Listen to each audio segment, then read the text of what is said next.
Our one creator gives light and life to you equally as the very atomic particles on the furthest reaches of an insurmountably large universe. How great is our God?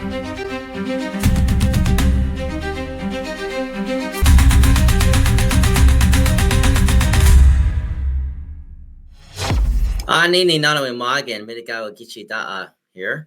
I am the kind warrior man of the Ojibwe Anishinaabe peoples. I am also Joseph Anisha, son of Joseph Gigijad. I am Joseph who gives freely. And I am also Ogimaa Songab. I am the chief who stands brave and strong.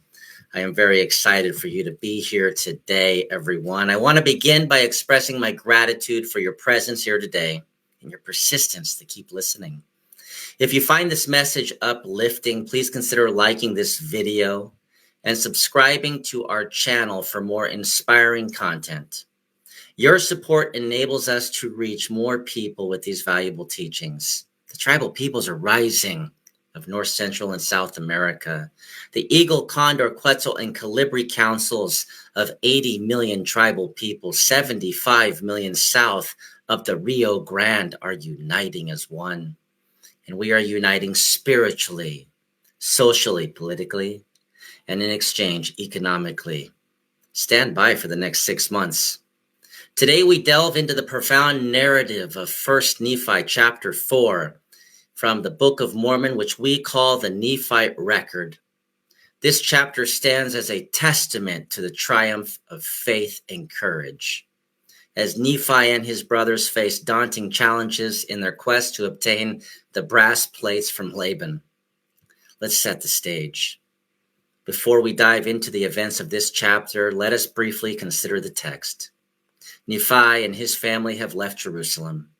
Following the Lord's command, they have been tasked with retrieving the brass plates, which contain essential genealogical records and scriptures known as the Torah. These plates are crucial for preserving their heritage and ensuring the spiritual well-being of future generations.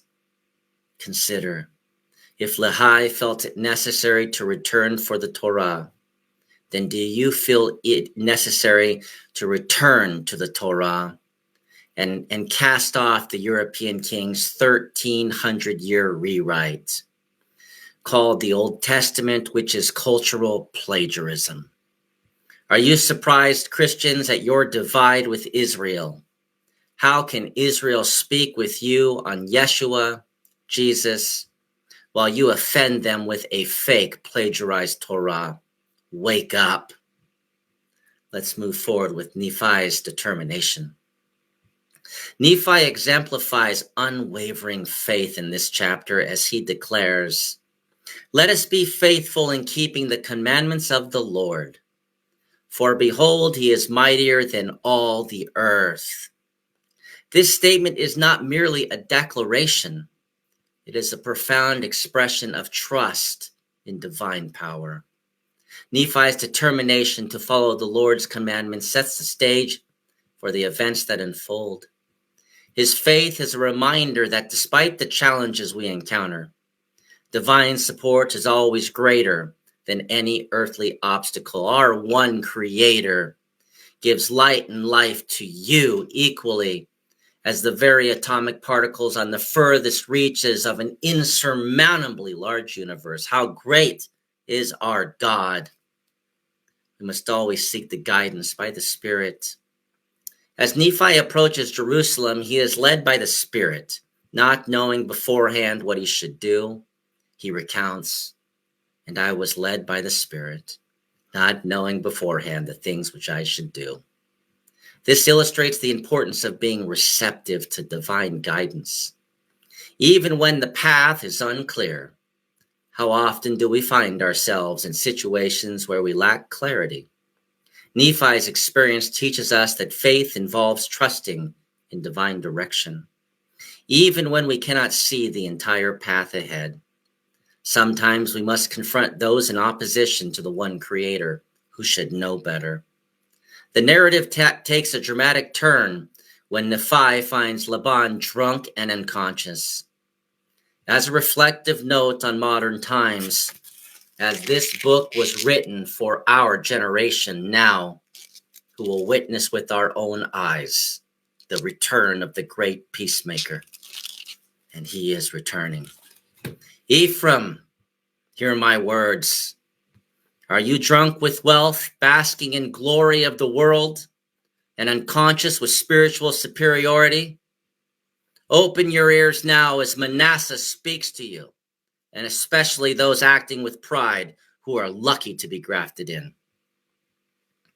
In the narrative, the Spirit prompts him to slay Laban, but Nephi hesitates, saying, never at any time have I shed the blood of a man, and I shrunk and would that I might not slay him. This internal struggle highlights the moral dilemmas we may face when following divine promptings. Nephi's hesitation is a natural human response, reflecting his deep moral convictions. Yet the Spirit's guidance is clear, and Nephi must reconcile his feelings with the divine command. Nephi shows steadfast resolve despite opposition and challenges. Persistence is the only thing that removes failure from the path of your success. You little caterpillars are going to become butterflies. Nephi receives further confirmation from the Spirit and resolves to act. He reasons that Laban's death is necessary for the preservation of his people. Therefore, I did obey the voice of the Spirit and took Laban by the hair of the head, and I smote off his head with his own sword. This is very reminiscent of David and Goliath. Don't assume Goliath, that David in our modern ages is without the same ability for the same outcome. Nephi's courage to act upon divine guidance is a powerful example to us all, and especially to you corporations, speaking as if you are the voice of God. Open your ears. We are challenged to consider the lengths we are willing to go to fulfill divine purposes, not corporate dividends. Even when faced with difficult decisions, he had to secure the brass plates, the Torah.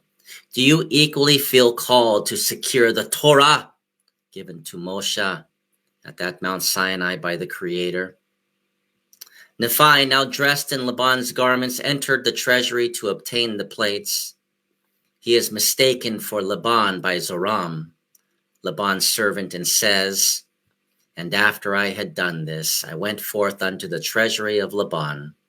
Through divine assistance, Nephi secures the brass plates and persuades Zoram to join them, ensuring their safe return to the wilderness. This part of the narrative underscores the theme of divine intervention, divine providence.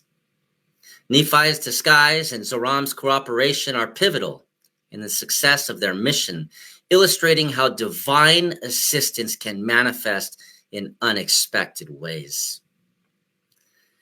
Courage to act on divine promptings is a teaching that we have to learn.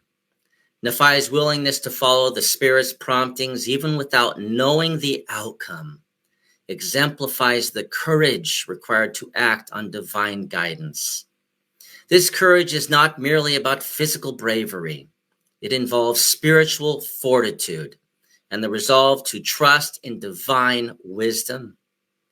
We have to have a faith to overcome fear.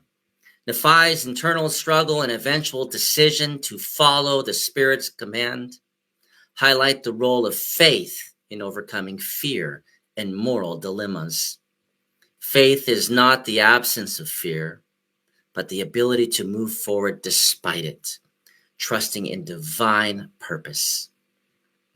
There is an importance in divine assistance that follows faith and its courage to take the step.